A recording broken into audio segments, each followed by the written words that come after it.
Madam Clerk? Madam Clerk, please call the roll. Representatives Baum. Camper. Freeman. Gant. Hawk. Hazelwood. Lynn. Ogles. Todd. Whitson. Williams. Wendell. Chairman Hicks. Here. You have a quorum. All right, thank you very much. I'd like to call the Finance, Ways and Means Subcommittee to order for March 30th, 2022. Members, do we have any announcements or personal orders before we begin? Chairman Williams. Thank you, Chairman and members. We have two special guests in the audience today. They're here on spring break, and their father serves in the Senate, and he sent them down here to find out how the legislative business was actually done. I hope you would make welcome Lexi and Mary Kendall Stevens, John Stevens' daughters, to the committee today. Thank you. Thank you all for being here. Chair Lady Hazelwood. Thank you, Mr. Chairman. I had the pleasure of meeting those young ladies earlier today, and I just want to go on record again as I've chastised other members in past weeks. Most kids get to go to the beach, to Disney World, some fun place, and then we have our colleagues who bring their kids to the legislature for spring break. And I don't know, there may be grounds for parental abuse, issues that perhaps we should have legal check into. Thank you. All right, members, any further recognitions? Chairman Whitson. It is Hamburger Day on the Hill, Mr. Chairman. Just want you to know it started at 11. And they end at 12:30. Duly noted. I hope the other members noted that as well. So anyone else to be recognized? Seeing none. Members, we have a total of 48 bills on our calendar today. We are going to jump out of order just a little bit to try to accommodate some of the folks. Speaker Johnson, you keep coming this way. We're going to get you first. Motion on the bill. All right, item number 1 on our calendar is House Bill 1976 by Deputy Speaker Johnson. You have a motion to second. Sir, you're recognized. Thank you, Mr. Chairman. House Bill 1976 exempts a veteran of the United States Armed Forces who was trained and certified as a medic or a hospital corpsman from the initial licensure fee for the Emergency Medical Service Board. All right, thank you very much, members. You've heard the description. Any discussion on House Bill 1976?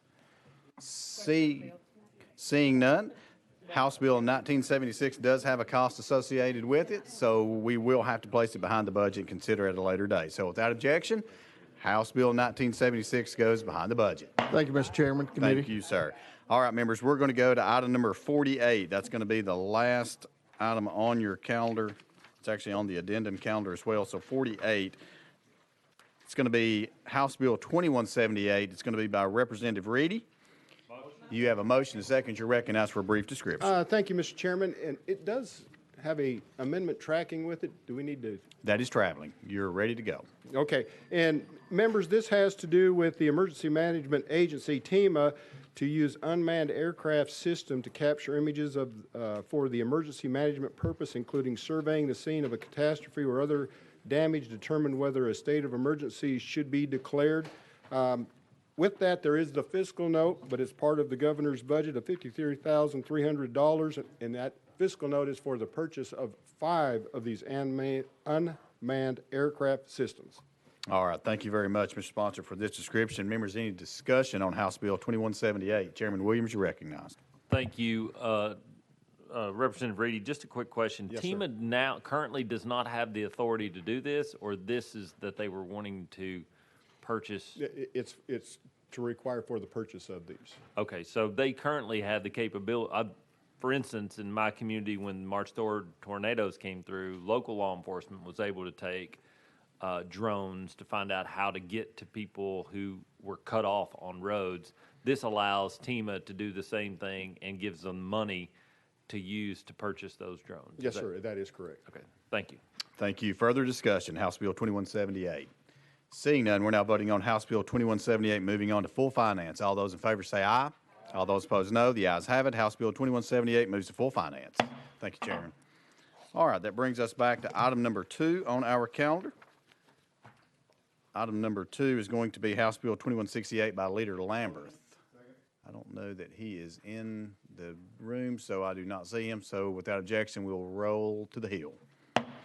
Brings us to item number 3 on our calendar. It's going to be House Bill 2346 by Chairman Boyd. Stuck in traffic. He's stuck in traffic. All right, I think he is having an issue getting to the committee, so without objection, we're going to roll this 5 spaces. Without objection, roll 5 spaces. That brings us to item number 4. Item number 4 is House Bill 2039 by Chairman Carr. You have a motion second. You are recognized for a brief description. Thank you, Mr. Chairman. This is the bill for the municipal certified financial officer that we'd like to put in for the little stipend that they don't get right now, as the county people do with the same certification. So with that, I'll take any questions. All right, thank you, members. You've heard the description on House Bill 2039. Any discussion? Seeing none, there is a cost associated with House Bill 2039, and we will have to place it behind the budget. Consider at a later date. We look forward to doing so. Without objection, House Bill 2039 will go behind the budget. Thank you, Chairman and committee. Thank you. Members, that brings us to item number 5. Item number 5 is House Bill 905, which has been requested to be rolled 1 week. So without objection, rolled 1 week. That brings us to item number 6 on our calendar. That's going to be Chairman Halford, House Bill 2149. You have a motion second. You're recognized for a brief description, sir. Thank you, Mr. Chairman.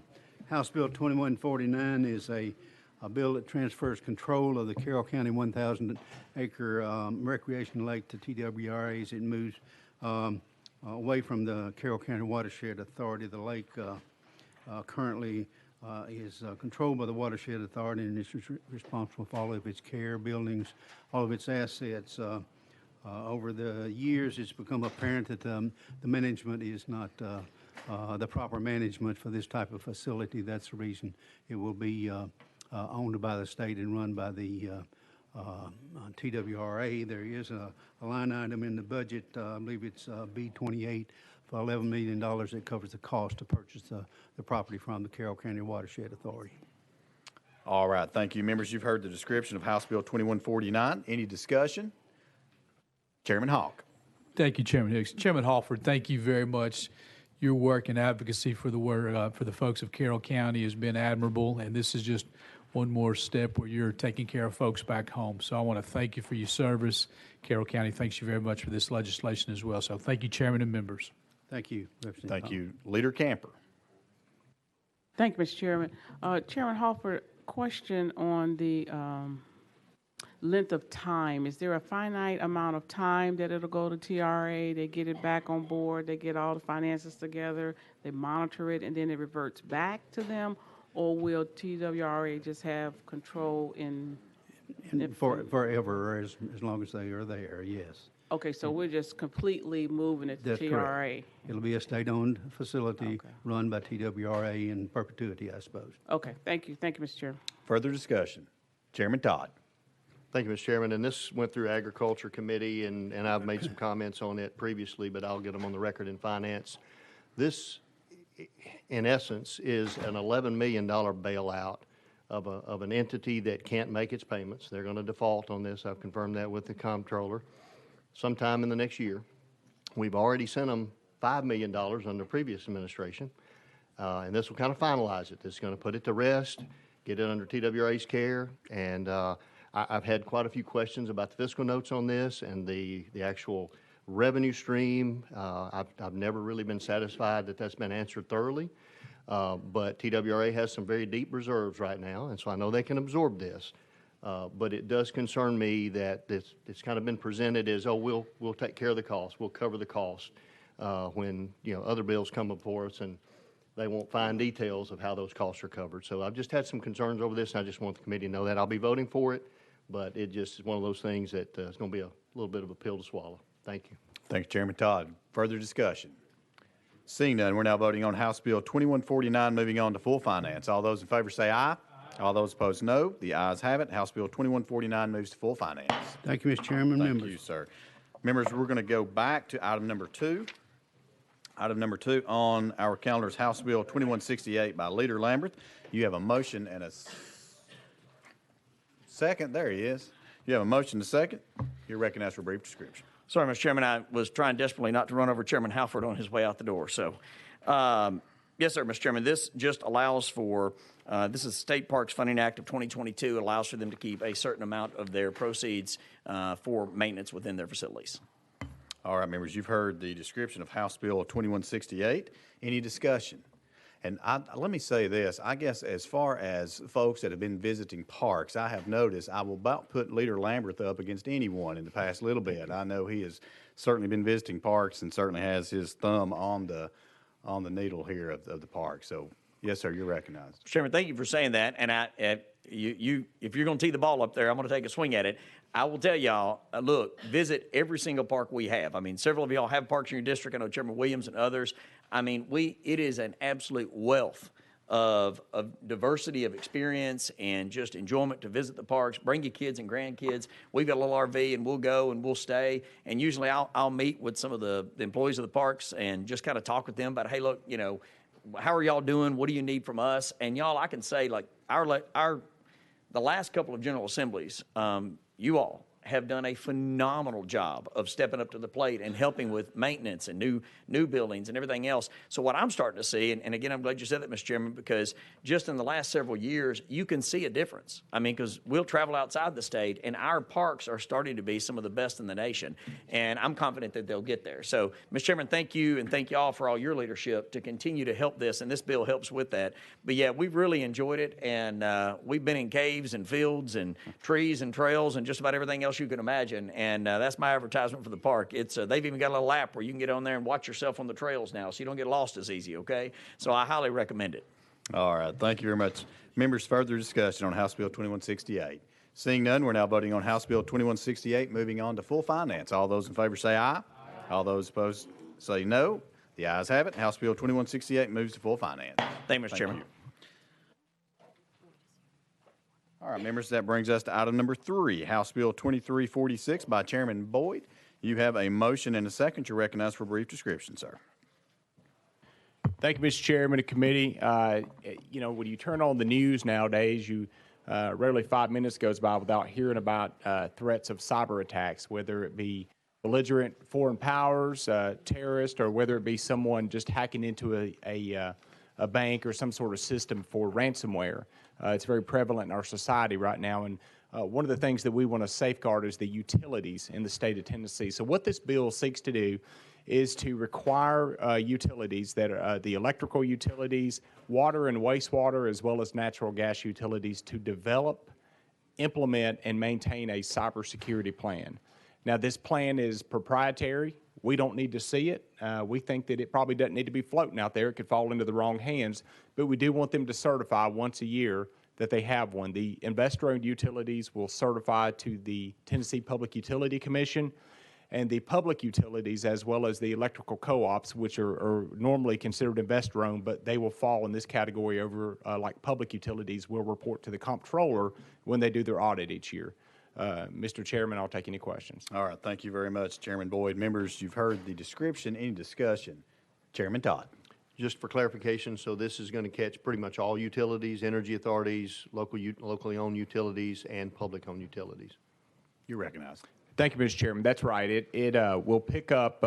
We've thought of pretty much everything. We didn't get into the telephone or broadband, but the ones that are essential: water, wastewater, natural gas, and electricity. And that's regardless of whether you're a public utility district, a water authority, a municipal, a co-op, any of those. They're all going to qualify under this one.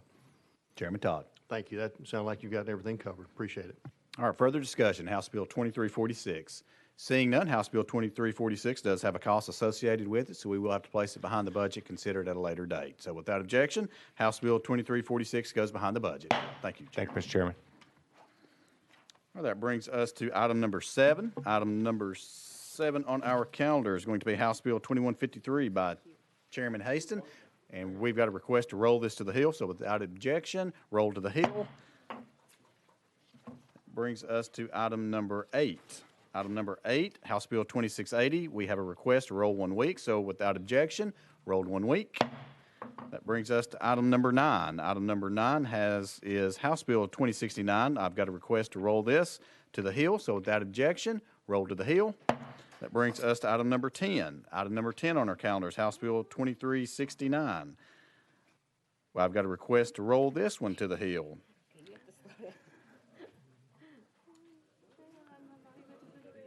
Without objection, House Bill 2369 will be rolled to the Hill.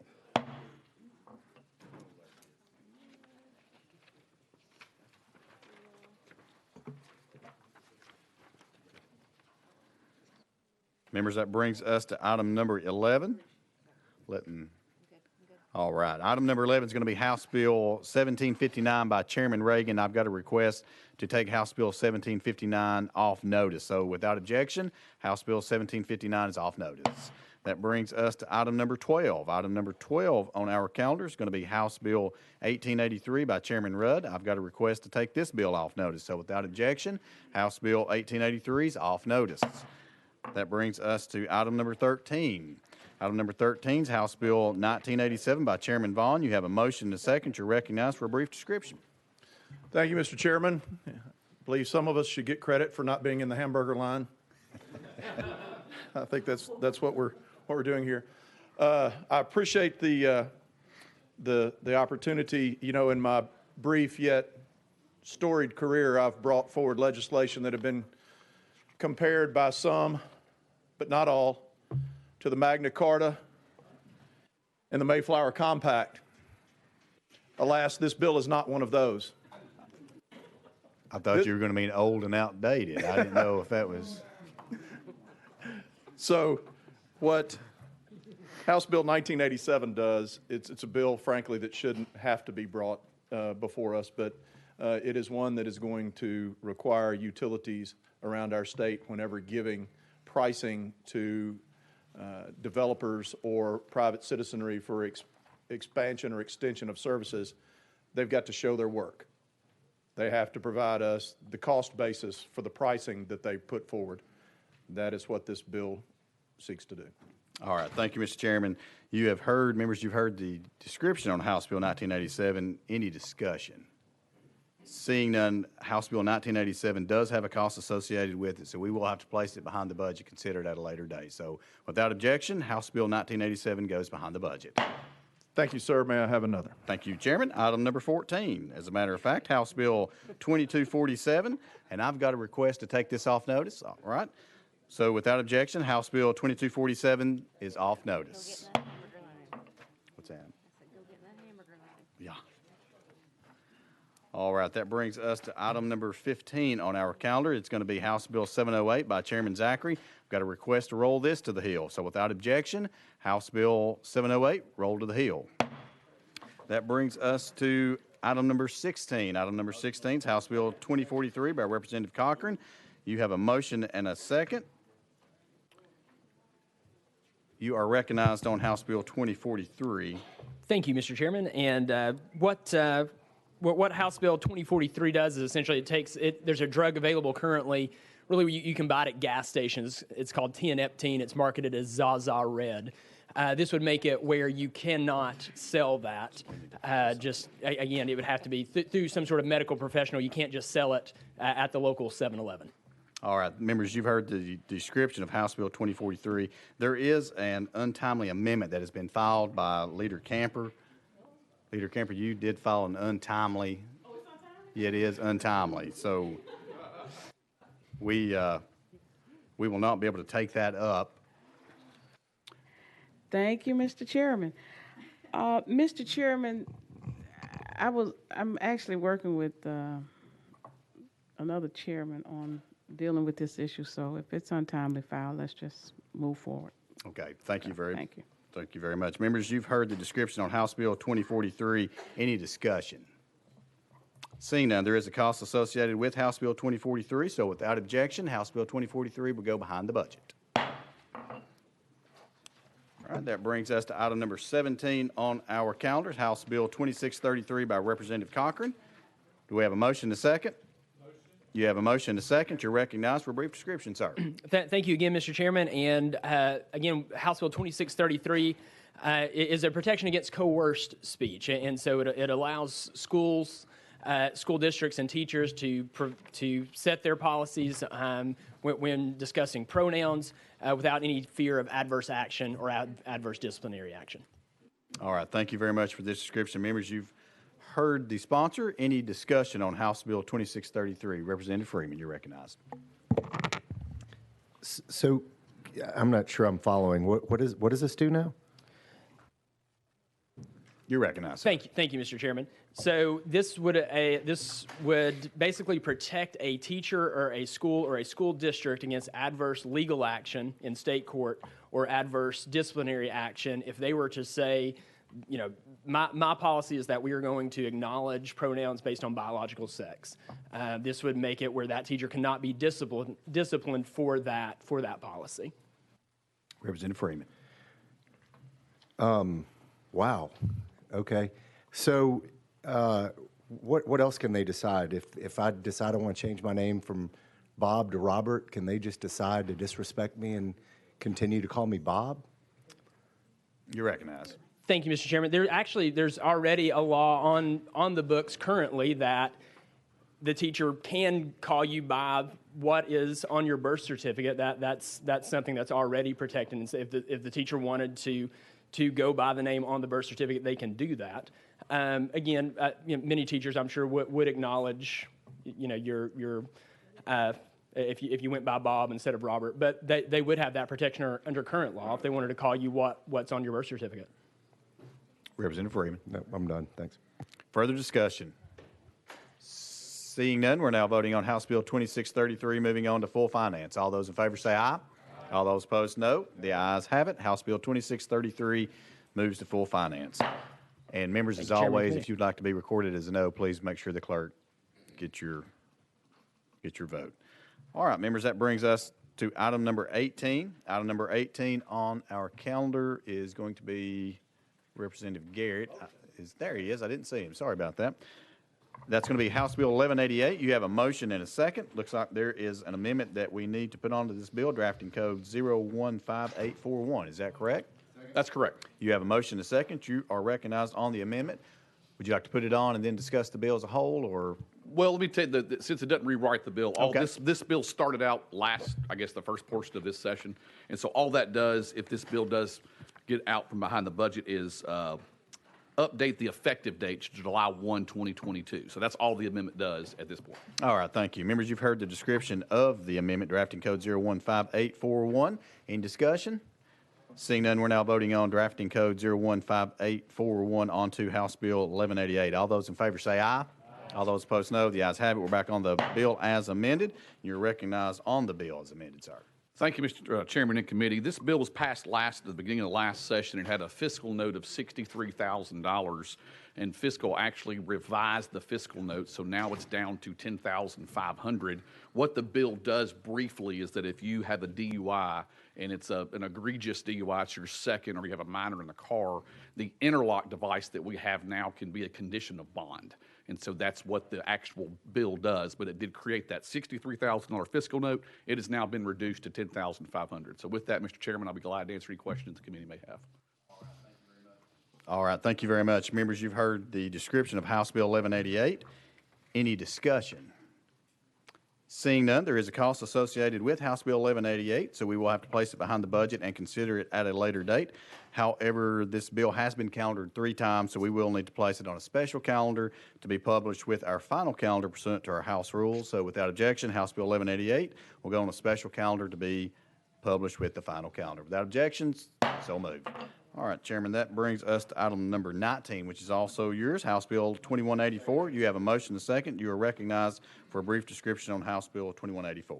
Thank you, Mr. Chairman. This is an administration bill from the Department of Safety regarding the actual interlock system. Again, it's actually a rewrite. It's an update of the interlock program. It is funded in the governor's original budget. So with that, if there's any questions, I'll be happy to take any questions on this All right. House Bill 2184. Thank you very much. Members, you've heard the description. Any discussion? Representative Hall.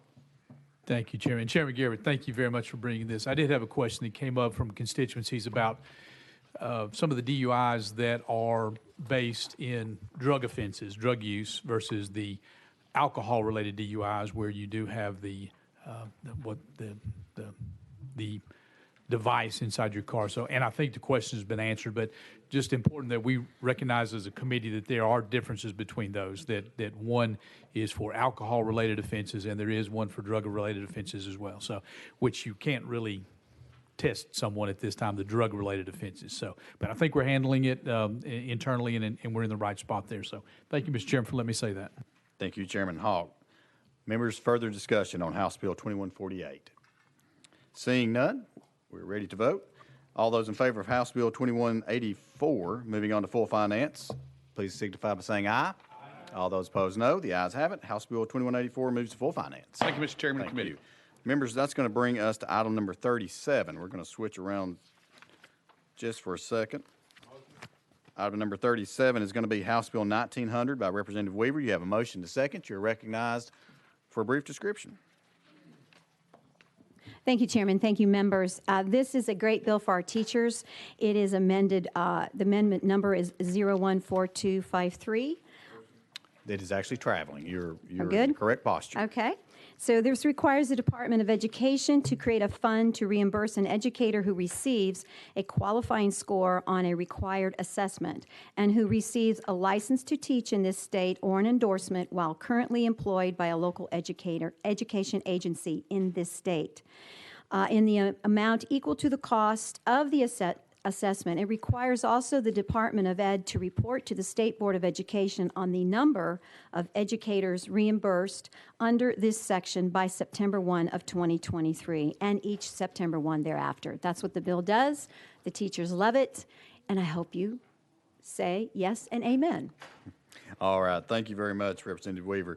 Members, you've heard the description. Any discussion on House Bill 1900? Seeing none, House Bill 1900 does have a cost associated with it, so we will have to place it behind the budget to consider at a later date. So without objection, House Bill 1900 goes behind the budget. Thank you, Thank you, Chair Lady. Chairman. All right, members, we're going to go back to item 20.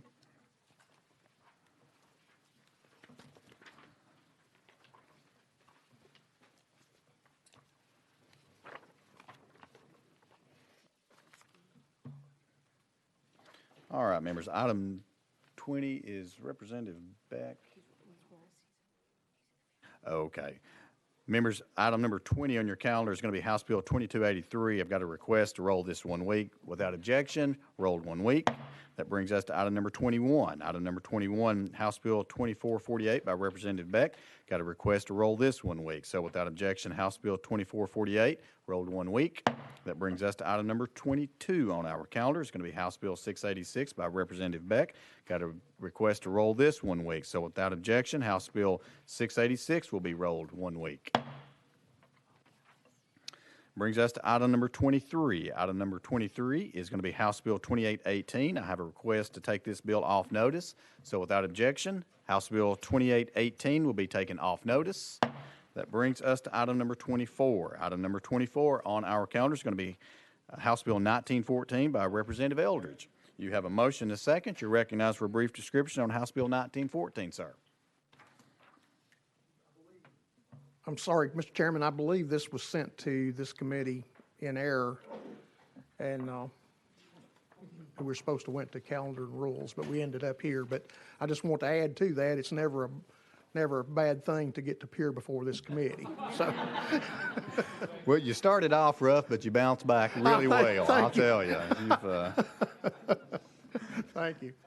If you want to go ahead and describe just a quick description. I will be glad to. The gist of this bill was to give the County Election Commission the opportunity to adopt their own rules regarding credentialed media.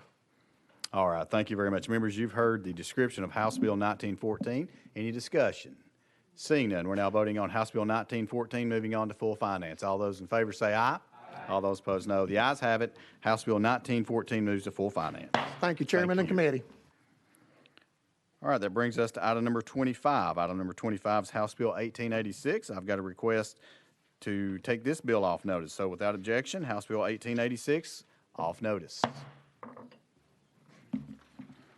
All right, that brings us to item number 26. Item number 26 on our calendar is going to be House Bill 676 by Representative Hall. You have a motion and a second. you have, Amendment 1 is, and let's just make sure we got these in the right order, drafting code 015784. Is that correct, Representative Hall? Yes, sir, that is correct. Okay, you have a motion and a second. You are recognized on the amendment. Thank you, Mr. Chairman. Historically, in the past, when a patient is diagnosed with the disease, they would have to go through a regimen and a protocol of substandard and ineffective drugs.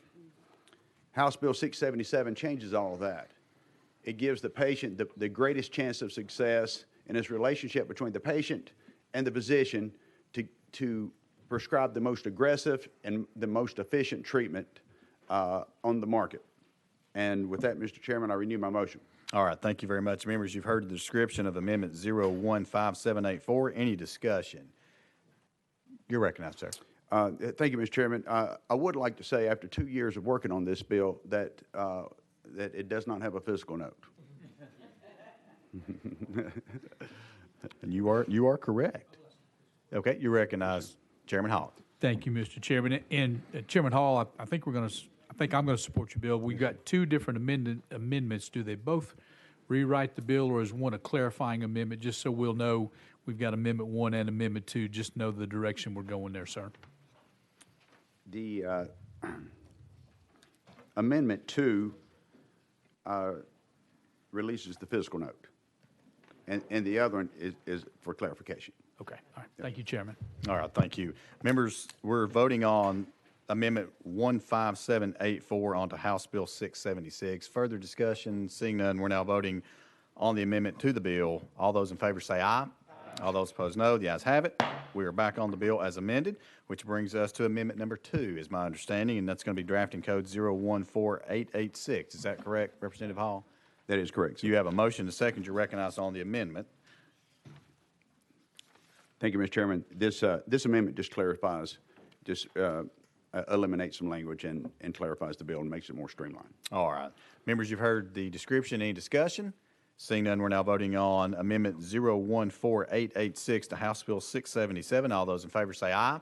All those opposed, no. The ayes have it. We're back on the bill as amended, and you're recognized on the bill as amended, sir. Thank you, Mr. Chairman. I have nothing else to add unless there's some questions. All right. Thank you very much. Members, you've heard the description of House Bill 677. Any discussion? Seeing none, we're now voting on House Bill 677, moving on to full finance. All those in favor say aye. All those opposed, no. The ayes have it. House Bill 677 moves to full finance. Thank you, Mr. Chairman and committee. All right, that brings us to item number 27. Item number 27 is House Bill 1317 by Representative Hardaway. I do not see him, so without objection, we will roll him to the hill. Without objection. That brings us to item number 28. Item number 28 on our calendar is House Bill 2152 by Representative Tim Hicks. We have a request here to roll him 2 weeks, so without objection, House Bill 2152 will be rolled 2 weeks. That brings us to Representative Love. Item number 29, Representative Love, House Bill 2051. You've got a motion to second. You're recognized, sir. Thank you, Mr. Chairman. And House Bill 2051 deals with postpartum coverage for women. It is designed to extend the current coverage from 60 days to 12 months. And I believe there is an amendment with that. It is traveling, okay. sir. All right, thank you. And so that's it, Mr. Chairman. Available for questions. I'm sorry. All right, thank you, Representative Love. Members, you've heard the description of House Bill 2051. Any discussion? Chairman Williams. Thank you. Representative Love, what is the difference? I know the governor started a pilot program last year as related to postpartum, extended from 10 weeks to 12 months, I believe it was. How is this bill any different than what was proposed in last year's budget and supposed to be coming in and included in this year's budget? Is there any difference really between what you're doing or no? There's no difference in the coverages, but it's about the time frame. And so that pilot was just going to be a one-year piece, if I'm not mistaken. This makes it a permanent extension. Chairman Williams. Thank you. Obviously, this is something really important to me. I thank you for your work on it. I think the governor has included an extension for 1 year in this year's budget. I'm I'm happy to show you where that is or stand corrected, but I just thought I'd make sure that there wasn't something different about it. No, and I appreciate it. If the governor's put the money in. I know you'd covered- like to spike the football, and it's fun. Well, I was in a band more than football. Yes. And so I would Well, just. you're more than welcome to high step across this. Yes, sir. Yes, sir. That's right. The chairlady said you'd be able to toot your own horn then that way. E flat alto saxophone. All right, members. Any further discussion on House Bill 2051? Leader Camper. Thank you, Mr. Chairman. Thank you for the bill. Are you saying that along with what the governor is doing, you want to have it on a recurring basis after this year on a recurring basis to stay in the budget? Correct. Okay. Thank you, Mr. Chairman. Thank you. Good bill. Further discussion. Chairman Todd. And I was going to ask something similar, just for clarification. I may have missed something in the conversation. So what we're seeing here is recognizing money that's in the current budget proposal. And are we talking about an extension? Will this extend this program that we don't have covered in a future budget for a recurring expense? Representative Love? Yes, and looking even at the fiscal note, what it says is that there is money for the one-time increase, and the extension, I think, doesn't have the amount total in there yet, if I read that right. That's correct. Chairman Todd?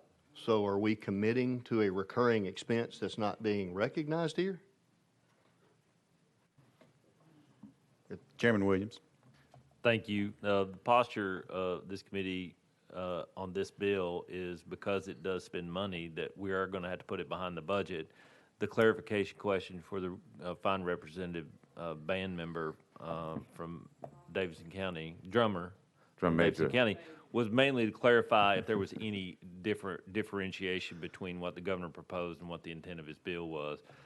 If, in fact, the budget documents come back and we approve those, my expectation is it would be included in the budget for next year as well as an extension, because those monies didn't get fully consumed this year, so an opportunity would be to spend that money next year. And so that was the clarification. But for now, I'm not going to take the fine subcommittee chairman's thunder, how he likes to say, behind the budget.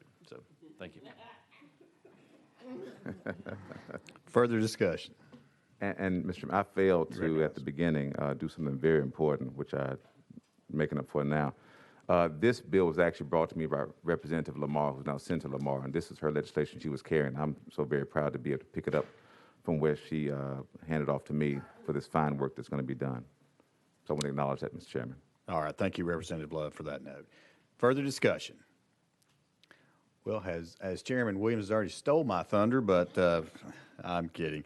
It does have a cost associated with it, so we will have to place it behind the budget and consider it at a later date. So without objection, House Bill 2051 goes behind the budget. Thank you, Mr. Chairman, committee members. Thank you. That brings us to item number 30. Item number 30 is House Bill 2294, also by Representative Love. Sir, you're recognized for a brief description. We have a motion to second. We have a motion to second. You're recognized. Thank you, Mr. Chairman. Speaking of money, this particular piece of legislation, 2294, would encourage our students grades 6 through 8 to be able to get a course in financial literacy. Again, the key word there, encourages, does not require. It encourages them to have a course in financial literacy. We all have seen so many stories about school loans and about debt and about credit.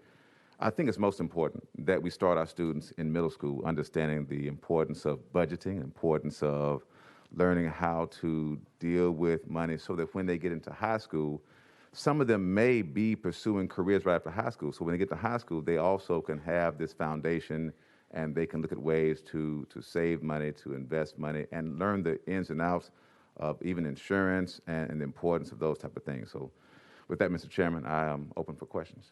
All right. Thank you, Representative Love. Members, you've heard the description of House Bill 2294. Any discussion? Representative Ogles, you're recognized. Thank you, Chairman. I think this is a great piece of legislation. I believe I saw this week that Florida just made financial literacy part of the curriculum to graduate from high school. So I think it's very important and a great piece of legislation. Sure. Thank you to the sponsor. Thank you. Thank you, Representative Ogles. Further discussion?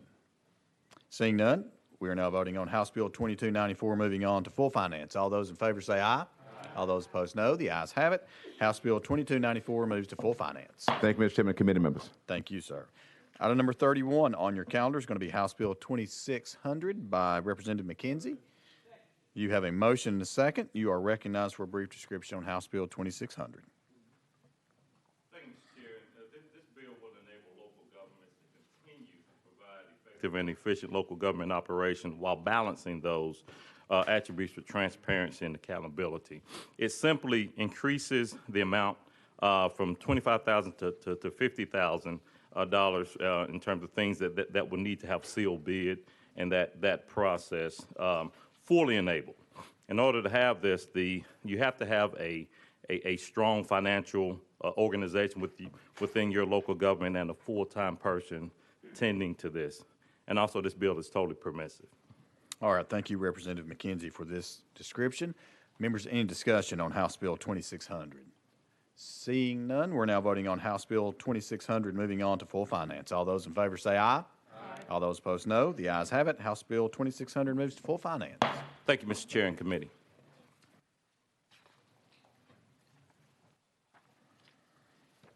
That brings us to item number 32. Item number 32 on our calendar is House Bill 2723. I've got a request here to roll this 1 week, so without objection, rolled 1 week.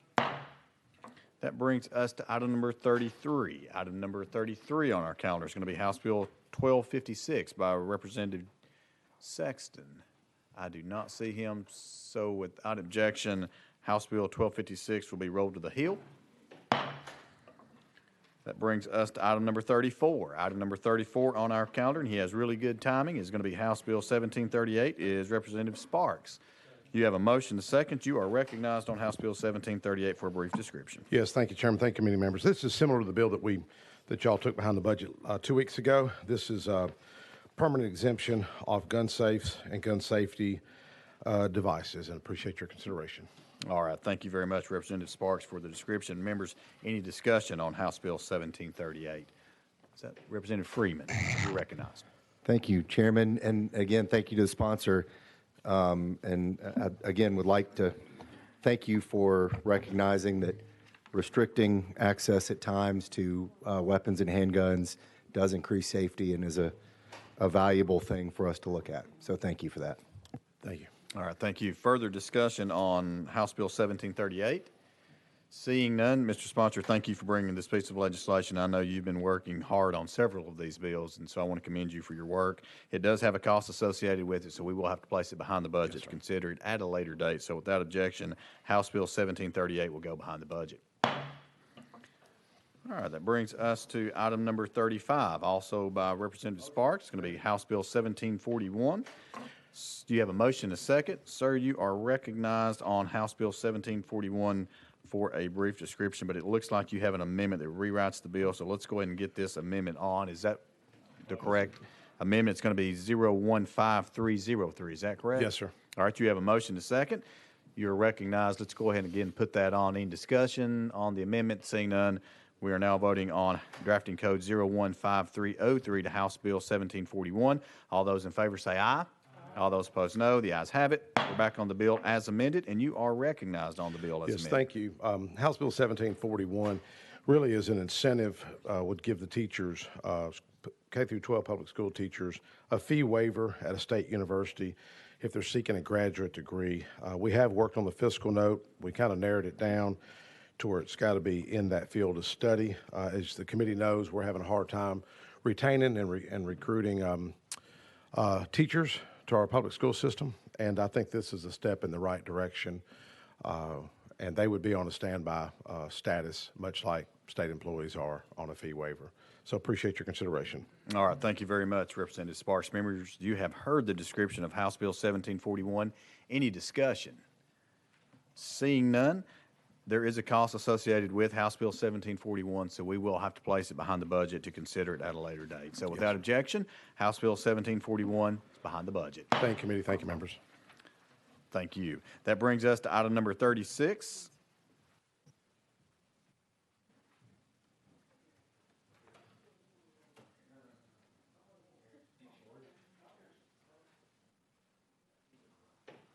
Okay. All right, members, that brings us to item number 36. That's going to be House Bill 2822. This is going to be by Representative Harris. You have a motion to second. You are recognized. Thank you, Chairman, and to the committee. House Bill 2822 would rename the Dependent Children Scholarship Act to the Surviving Spouses and Dependent Children Scholarship Act, and extend the current scholarship to surviving spouses and not just the dependents of the person that lost their life or was injured, whether it be a firefighter, emergency medical services technician. Initially, the original bill that we had, it would also add armed services too, but due to the fiscal note on that, we have taken that out for the time being. And so this will just focus on firefighters and emergency medical service technicians. And so again, I hope that I can get your support on this, and I know it probably will be going behind the budget. So. All right. Thank you very much, Representative Harris. You've heard the description, members. Any discussion on House Bill 2822? Leader Camper. Thank you, Mr. Chairman. Just wanted to thank the sponsor for your hard work. You've been really trying to work with a lot of people to get this done. It means a lot to the families, and so we hope that as it goes behind the budget, we'll get a chance to take a deeper look at it, and maybe this is something we could fund. Thank you. Thank you, Mr. Chairman. All right. Thank you. Members, further discussion on House Bill 2822. Seeing none, there is a cost associated with House Bill 2822, so without objection, we will have to place it behind the budget and consider it at a later date. So without objection, behind the budget. Thank you. Thank you so much. All right, members, that brings us, we're going to go back to item number 33. Item number 33 on our calendar is going to be House Bill 1256, and give me just a second to get there.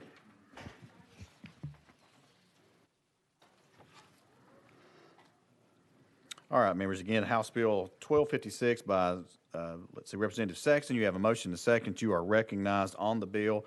It does look like you have an amendment drafting code 016408. Is that correct? That's correct. All right, do we have a motion to second on the amendment? You have a motion to second on the amendment. You're recognized on the amendment, sir. Excuse me, did you say 408 or 408, I did. Okay. 16408, yes.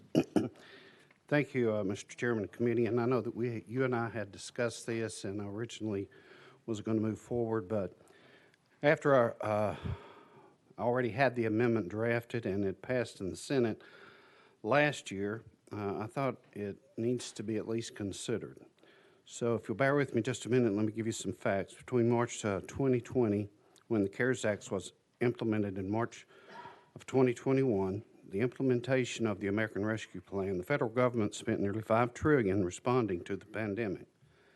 To give you some perspective on this magnitude of this, that is around 5 times the amount of the federal deficit in 2019, which was $984 billion. It is estimated that, and I think this is a pretty telling tale, it's estimated that between 18% and 22% of all dollars currently within circulation in 2020, and it's causing it to rapidly devaluate the dollar. What this bill does, it requires the state funding board to conduct a study on the impact of the rapid dollar devaluation on the health of Tennessee economy. What is important, according to the Government Accounting Office long-term fiscal outlook, the national debt will reach 107% of the gross domestic product by 2031. Spending on the net interest payments in the debt will grow from the current 1.2% of the GDP to 9.2% of GDP in 2051. I'm not going to go through all of the statistics. Basically, this just does an evaluation of the dollar and the impact of all of the money that's been printed and what it'll do to our dollar in the future. That's all it does. It's got a fiscal note of $25,000, I think. I think that's a very small price to pay for doing this research. All right. Thank you, Representative Sexton. Members, you've heard the description of the amendment 016408. Any discussion on the amendment? Seeing none, we're now voting on Amendment 016408 to House Bill 1256. All those in favor say aye. Aye. All those opposed, no. The ayes have it. We are back on the bill as amended, and you are recognized. I think you've already pretty much described it. Yes. So, members, I think the sponsor stands ready to answer any questions you may have on House Bill 1256. Seeing none, this bill, as the sponsor has already alluded to, it does have a cost associated with it, so we will have to place it behind the budget and consider it at a later date. However, this bill has been calendared 3 times, so we will need to place it on a special calendar to be published with our final calendar pursuant to our House rules. So, without objection, House Bill 1256 will go on the special calendar to be published with the final calendar. Thank you. Thank you, Chairman.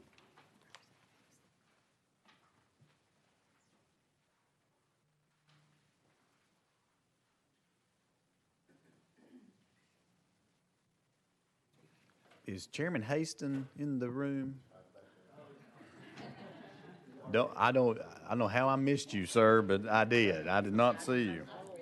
What number is that? Okay, that's going to be item 7. Give us just a second to get there.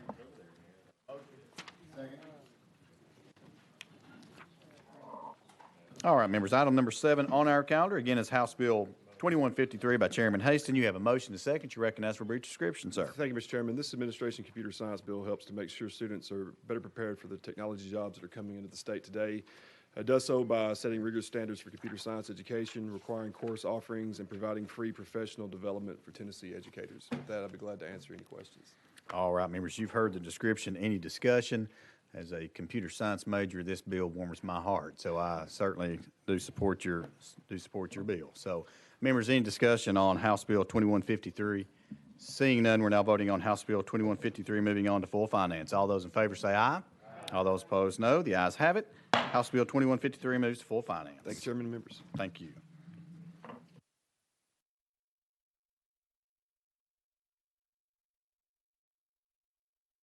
All right, members, we're going to go back to item 38 now.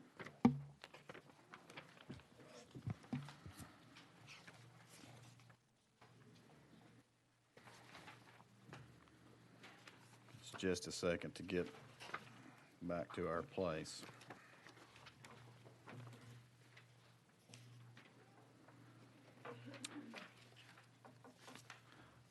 All right, members, we're back on item number 38. We are on House Bill 2468 by Chairman Baum. You have a motion to second. You are recognized on House Bill 2468. It looks like there is an amendment that we need to file. Would rather not put this on. Okay. All right. Then you are recognized. You've got a motion to second. You're recognized on the bill. Thank you, Chairman Hicks. This is a bill that makes 5 or 6 different changes to the code affecting charter schools, and I'm happy to discuss any of them. The one of this group that has gotten the most attention addresses whether charter schools can admit students across LEA lines. And it is my understanding that there are 4 counties with charter schools, and they have policies permitting that to occur, and it is occurring. There's also a couple of places in the code that indicates that this is permissible, and one spot in the code that indicates it's not. Anyway, this bill would clarify that students can enroll in a charter school across LEA lines with a couple of guardrails. Number one, enrollment within the LEA for the charter school must occur first before any student could enroll in a charter school outside of the LEA. Number 2, enrollment in the charter school from outside the LEA could not exceed 25% of the school population. And number 3, the funding, the tuition dollars, would need to flow to the LEA, not directly to the charter school. And I'm happy to answer any other questions you have on some of the other provisions as well. All right. Thank you, Chairman Baum. Members, you've heard the description of House Bill 2468. Let me just do some procedural stuff right quick. So there was an amendment filed, drafting code 016194. So without objection, we're going to withdraw that. So without objection, that has been withdrawn, and now we are back on the bill, and we are ready for discussion. So any discussion on House Bill 2468? Leader Camper. Thank you, Mr. Chairman. Representative Baum, when you say across LEAs, are you talking within a county, for instance, in the south side of the county? Okay. I can't see how. You're recognized, Chairman. It would be enrollment in a charter school from outside the LEA. Most LEAs are counties. But I don't think that's always the case. I mean, Shelby County has LEAs within the county, so this bill would govern enrollment across LEA lines, not necessarily county lines. Okay. So a charter school, for instance, in Fayette County, which borders Shelby County, you can have a situation where the Germantown LEA could cross into Fayette County under this legislation. That's right, and it's my understanding that the 4 counties that have charter schools already have policies that permit this. There are other LEAs in the state that do not permit this. They don't have charter schools. So the hypothetical situation you're describing with Fayette County, I don't know whether they have a policy permitting this or not. I don't think they have any charter schools. But this would clarify in the code what would happen moving forward if Fayette County were to get a charter school. Absolutely. Thank you, Mr. Chairman. Thank you, Leader Gant. Thank you, Chairman. So help me understand why we're doing this. This particular change is designed to clarify the code because there are several sections of the code that indicate that charter schools can enroll students from across LEA lines. And I've got a couple of examples of the code numbers if you're interested. And there are already LEAs that have policies permitting this. My understanding is it has occurred. This just clarifies in the code in one place that it would be permissible for a charter school to enroll a student across an LEA line. Leader Gant. Doesn't this defeat the purpose of why we're setting up charter schools in certain areas? So if we open it up to outside that LEA, what's the purpose? Yes, and I think that this is already occurring. Charter schools are already able to enroll students in the 4 counties that they're located across LEA lines. This bill adds certain restrictions on that. The restrictions would be, number one, that the enrollment within the LEA must go first. A charter school could only enroll a student from outside the LEA once everyone in the LEA has had the opportunity to enroll. Number two, the charter school's enrollment couldn't be comprised of more than 25% outside of the LEA, so that's a cap on it, and that the tuition dollars would need to go to the LEA, not directly to the charter school. So I guess that's a long answer to your question. In the code, there's already some sections that suggest that the charter school can enroll outside of the LEA. This just puts some restrictions on that, the 25% restriction, the ordering in which it occurs, students inside the LEA go first, and then directing where the tuition dollars go on top of that. So it's clarifying and at the same time putting some restrictions that are not currently in code, so that a school, for example, couldn't enroll right across a county line in order to receive a more favorable decision on the charter school applicant's approval and then enroll 100% of their students from the neighboring county.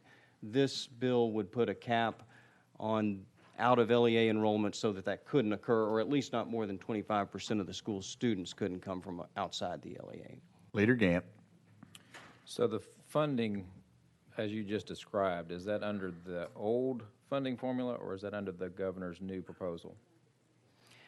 I believe these provisions would apply to either one, but certainly with the TISA formula not having passed yet, I think that it's probably the BEP that's been contemplated in this bill. And what it says is that if a student crosses an LEA line to attend a charter school, the state's portion of that student's funding would follow the student to the charter school. But the local portion of that student's funding from the LEA in which the student resides, that would not follow the student. The charter school would have the option to charge tuition to the student's family for that local portion. This bill clarifies that that payment would go directly to the LEA in which the charter school is located. It wouldn't go directly to the charter school. Leader Gant. But doesn't that make it problematic for the local LEAs when they get into this back and forth? I mean, we're not creating a adversarial atmosphere with this? Well, I can say this. This bill addresses that funding. It attempts to clarify that so that it's clear that if a student does cross an LEA line to attend a charter school, the LEA in which the student resides originally would not be required to send their portion of the funding with that child to the charter school. It clarifies that the LEA where the student resides would not have to pay the local portion to that charter school. Leader Gant. Thank you, Mr. Chairman. Thank you. Representative Freeman. Thank you, Chairman. And you just answered a bunch of my questions, but I want to make sure I understand. So, if this doesn't pass today,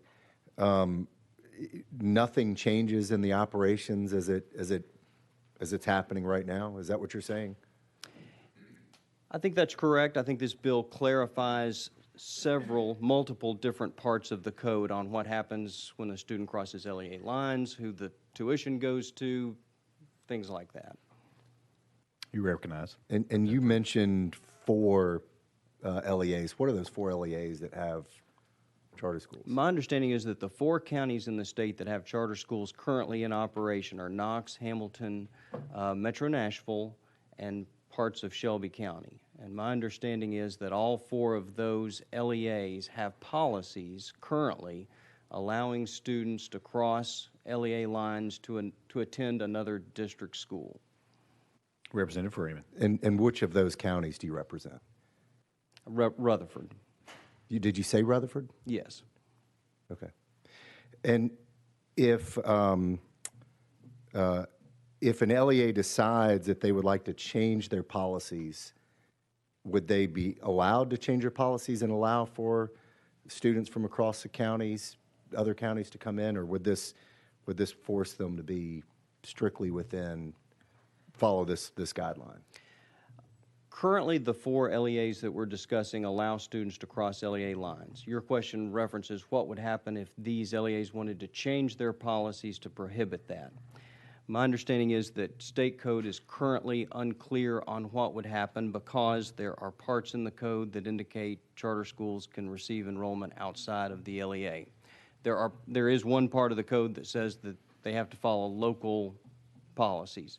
This bill would clarify that and would say that the charter school could enroll students outside of the LEA, again with the 25% cap, the enrollment ordering that I mentioned, and specifying how the tuition dollars flow.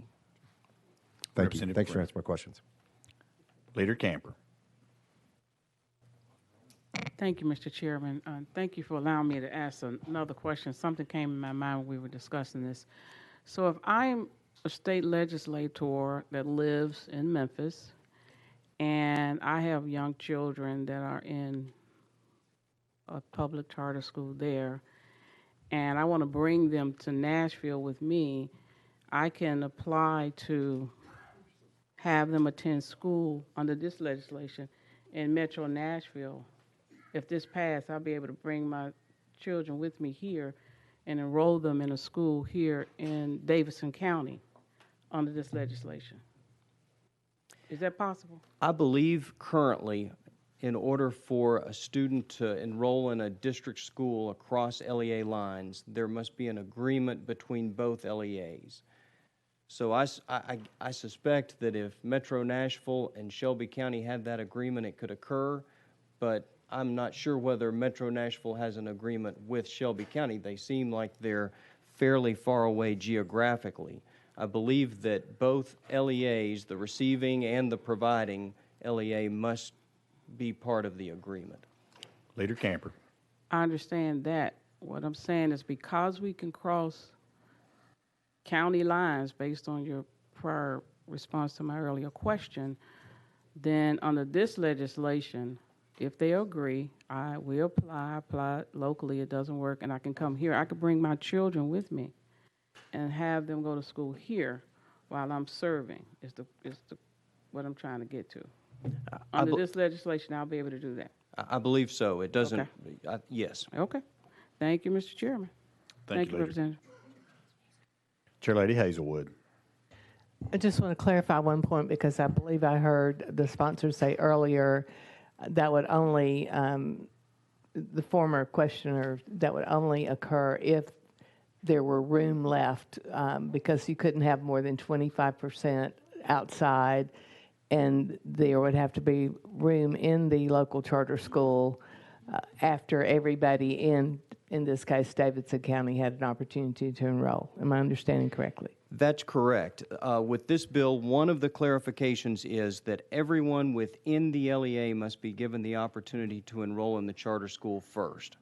Only after that has occurred and there's still open seats available could the charter school enroll students from outside the LEA. That's not currently in the code.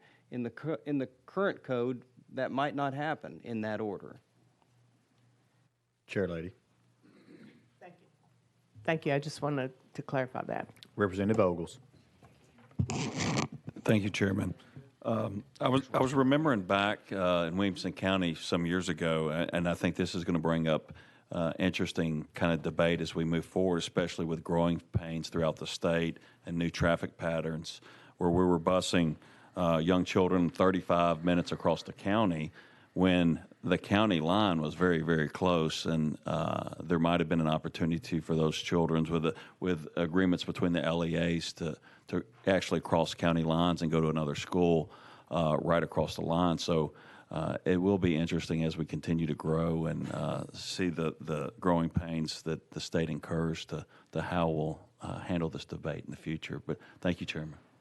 Thank you, Representative Ogles. Leader Camper.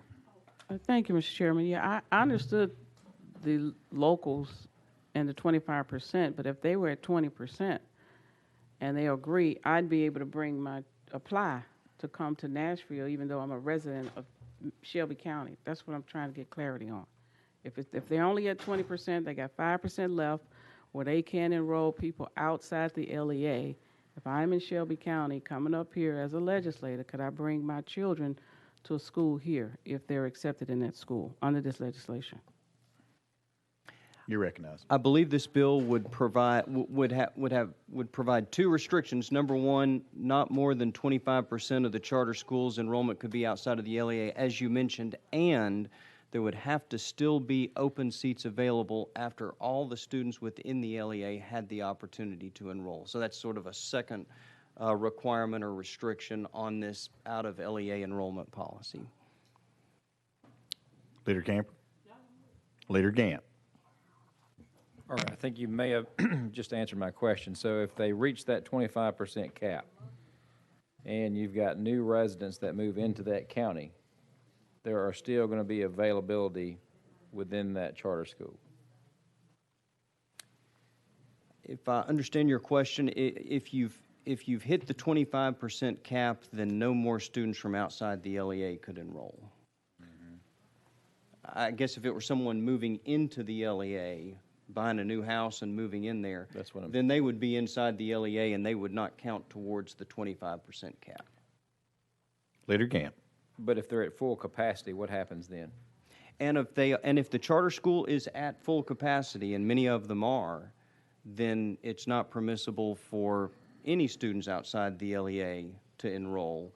Students inside the LEA get first opportunity. Now, if the LEA is fully subscribed so that there's no open seats and more folks want to be in that school than there are seats, then existing state code explains how a lottery is supposed to be set up in order to determine which applicants get into the charter school. It's determined by a lottery, and this bill actually clarifies some of that. It allows the charter school to provide additional weights in that lottery to at-risk students and disadvantaged students. But to answer your question, I think maybe most simply, if there aren't enough seats available, then the charter school goes to a lottery.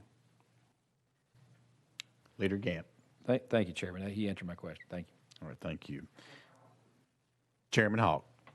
Thank you, Mr. Chairman. As we're thinking about hypotheticals, Chairman Baum, all public schools have attendance requirements, correct? Yes. And there are truancy rules within each school system. So as we talk hypotheticals, there are still attendance and truancy rules that school districts and students must follow, correct? Yes. Thank you. Thank you, Chairman Hawk. Further discussion? Seeing none, we're now voting on House Bill 2468, moving on to full finance. All those in favor say aye. All those opposed, no. No. The noes have it. Bill fails for lack of a majority. That brings us to item number 39. Item number 39 on our calendar is House Bill 2625 by Chairman Baum. We have a motion to second. You have a motion to second. You're recognized for a brief description. Thank you, Chairman Hicks. This is a bill that addresses in two parts issues related to TennCare. And there's two parts to the bill. Let me explain each part. Tennessee has a certain population of recipients who are eligible for both Medicare and Medicaid, the Medicaid being TennCare. Some of these dual eligible recipients get their benefits from what's called a DSNP plan. It actually stands for Dual Eligible Special Needs Plan. Under federal law, in order for these dual eligible recipients to get their benefits through a DSNP plan, the carrier has to have a contract with TennCare. TennCare has had contracts with 6 of these carriers, but under current plans, TennCare is going to renew its contract with 3 of the MCOs, but not the other 3. This could potentially impact these dual eligible TennCare recipients. It looks like they would have to select a different option. What the first part of this bill does is it says that before that occurs, before that policy by TennCare occurs, TennCare must study the issue to determine the impact on these recipients, how TennCare would provide them notice of this change in their plan, and provide the legislature oversight by reporting their findings from this study to different committees within the state legislature. The second part of the bill addresses the number of MCOs that TennCare has. For about 20 years, TennCare has had 3 MCOs. I think they're the same 3 MCOs, or at least they've been the same 3 MCOs for a long period of time. In order to increase choice and options, and in order to increase competition, the second part of this bill would require TennCare to contract with a 4th MCO.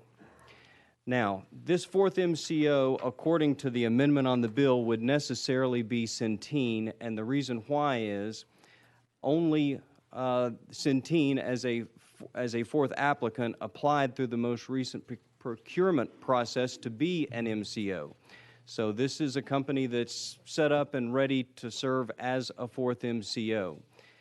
Long run, it would be desirable to have other entities apply to be MCOs and apply in the process. So this second part of the bill says that TennCare would need to add a 4th MCO rather than start a new procurement process, which would take a year or longer. And these current contracts expire at the end of the calendar year, which is December 31st, 2022. Rather than start a new procurement process for the 2022-2023 fiscal year, TennCare would need to add a 4th MCO, and I think it would necessarily be Centene.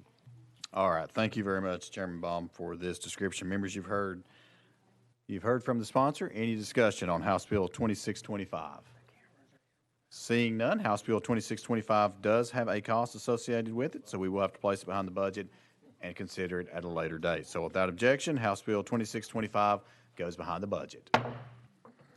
All right, that brings us to item number 40 on our calendar. Item number 40 is going to be House Bill 2840 by Leader Camper. You have a motion and a second. You are recognized for a brief description. Thank you, Mr. Chairman. Thank you, members. Members, this is an EMS diversion bill, which not only looks to help us save money and save lives, but it also gets patients to the place and the help that they need.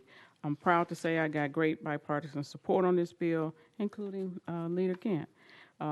It's really based on a program that's currently being done in Memphis, where we are able to take people to mental health care facilities and places to address their needs versus taking them to the emergency room. So it'll allow us an opportunity to save money.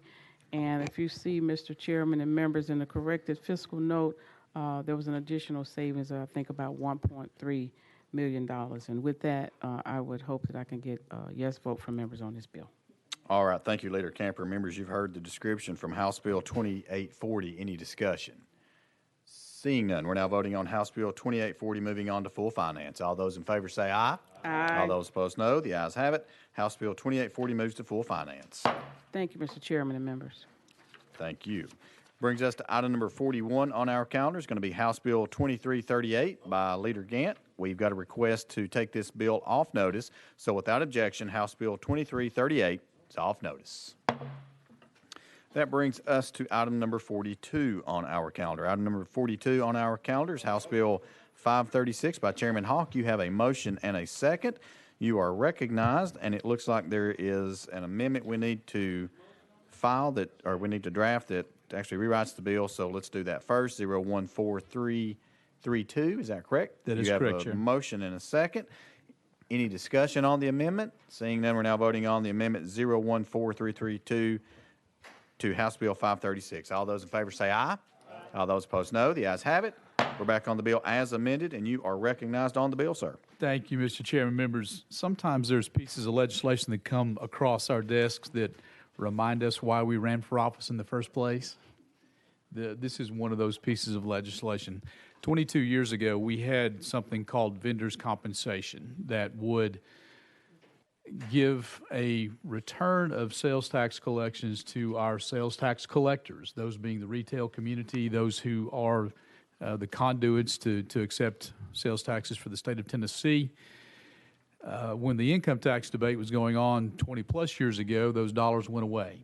And what this is, as the General Assembly decides what our priorities, our budget priorities are this year, this legislation is a way to get those tax dollars back to the individuals who ensure that we have sales tax collections to run our budgets on.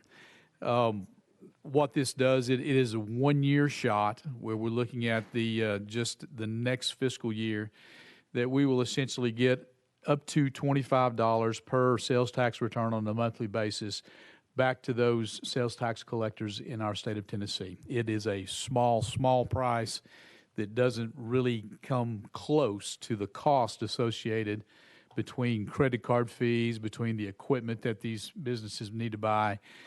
In many cases, they're not able to pass these sales tax costs on to their customers in terms of the equipment they have to have. I understand there's a financial obligation, but as this committee is dwelling on the budget conversations over the next few weeks, I certainly hope that this is one of the areas of vendors' compensation return that we can consider as a way to get those tax dollars back to our constituents. I know what the process will be, Chairman, and I'm glad to work with this committee in the future. Thank you, sir, and members. All right, thank you very much, members. You've heard the description of House Bill 536 by Chairman Hawk. Any discussion? Leader Camper. Thank you, Mr. Chairman. Thank you, Representative Hawk. You really have been working on this bill, I should say, this concept, this idea for years, funding that'll go back to our small businesses that have been doing this work for us for year after year. And I would hope that maybe this year, this may be an opportunity for us to, give them back the funds that they so richly deserve and at one point used to get before the state, ended up in a situation where, the economy required us to, take those funds back. So this may be an opportunity for us to rectify that. So I appreciate your hard work, your stick-to-itiveness, and I support the legislation. And hopefully, as we move forward, we're able to do something this year. Thank you, Mr. Chairman. Thank you, Leader. Chairman Todd. Thank you, Mr. Chairman. I would echo that sentiment, and I appreciate you bringing this. It's a very important issue, and I hear from vendors all the time. I mean, we're doing the work for the state, and we should have at least a little compensation for collecting the taxes for the state, the majority of the taxes. So appreciate you doing this, sir. Thank you, Representative Hawk. And thank you, Chairman, and I appreciate that. And I remember back 20 years ago when we first started this effort, and if I am able to accomplish this legislation and take it over the goal line, that does not mean I'm going to retire. I still have work to do. So just in case, I'll find something else to do as well. Thank you, Mr. Chairman, member. Thank you, Representative. Representative Lynn. Thank you, Mr. Chairman. And Mr. Sponsor, Chairman Todd told me you have an excellent co-sponsor. So, Thank you, Representative Lynn. Further discussion? Seeing none, House Bill 536 does have a cost associated with it, and Mr. Sponsor, I think you can see you have quite a bit of support on this committee. So, but we will have to place it behind the budget and consider it at a later date. So, without objection, House Bill 536 will go behind the budget. All right, let's go. Members, we're going to go back to item number 10. Item number 10 on our calendar, and I'll let everyone. Item number 10 is going to be House Bill 2369 by Representative Powers, Chairman Powers. Give us just a second, Chairman. All right, we are on House Bill 2369 by Chairman Powers. You have a motion and a second. You're recognized for a brief description on your bill. Okay, thank you, Mr. Chairman, committee. House Bill 2369 designates social media platforms as common carriers. And you may have been told a lot of information about this, but we actually believe it's constitutional. This was opined through the U.S. Supreme Court of the way to regulate common social media platforms as common carriers. And we have worked with the Tennessee Public Utility Commission and working to get them on board to help regulate this. So I would appreciate any consideration. All right, thank you very much. Members, you've heard the description of House Bill 2369. Any discussion? Seeing none, House Bill 2369 does have a cost associated with it, so we will have to place it behind the budget to consider it at a later date. So without objection, House Bill 2369 will go behind the budget. Thank you, Mr. Chairman, committee. 43. All right, members, that takes us back to item number 43.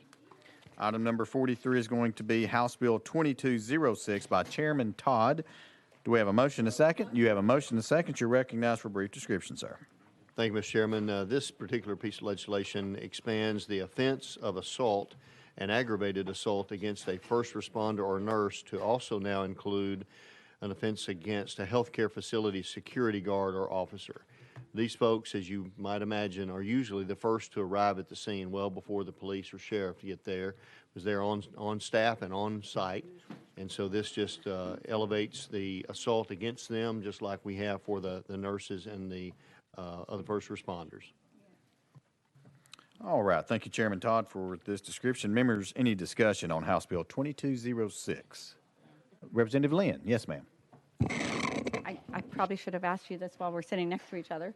But how does this bill treat people with a severe, persistent mental illness? You know, do they stand the risk of, you know, when they really don't understand what they're doing, do they stand the risk of getting huge fines and a long jail term? And, you know, I have to say, people with severe, persistent mental illness, they don't bear the cost of the court and going to court and any fines. It's really their families that do, because they have no ability to earn money often anymore. They can't work anymore, and so it's their families who tend to bear the cost of any court and incarceration or fines. Chairman Todd. Thank you. This doesn't change anything about how that's being dealt with now. If that type of person were to assault a nurse, for example, this doesn't alter that whatsoever. This just adds the hospital security guard to the list that would have the enhanced penalties. But folks in that condition, I think, would probably still be directed to mental health courts and other places. Representative Lynn? All right, members, further discussion on House Bill 2206. Seeing none, House Bill 2206 does have a cost associated with it, so we will have to place it behind the budget to consider it at a later date. So without objection, House Bill 2206 will go behind the budget.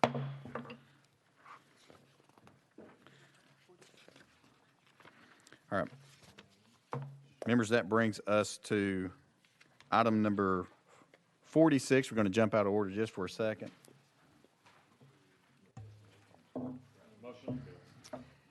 House Bill 2378 is item number 46. We do have a motion. Do I hear a second?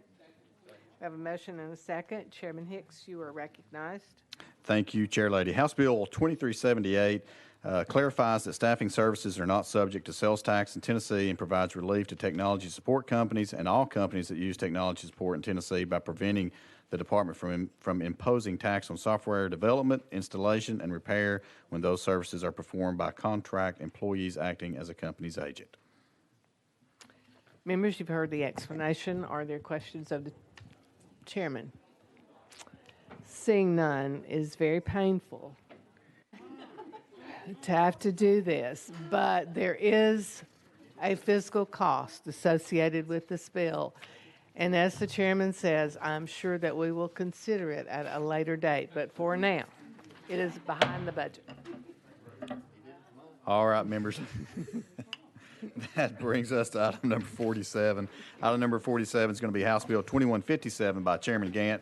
Do we have a motion and a second? We have a motion and a second. You recognize for a brief description of House Bill 2157. Thank you, Chairman, and I will be brief. This is a bill brought by our governor, and all this is doing is creating an Institute for American Civics at the University of Tennessee at Knoxville.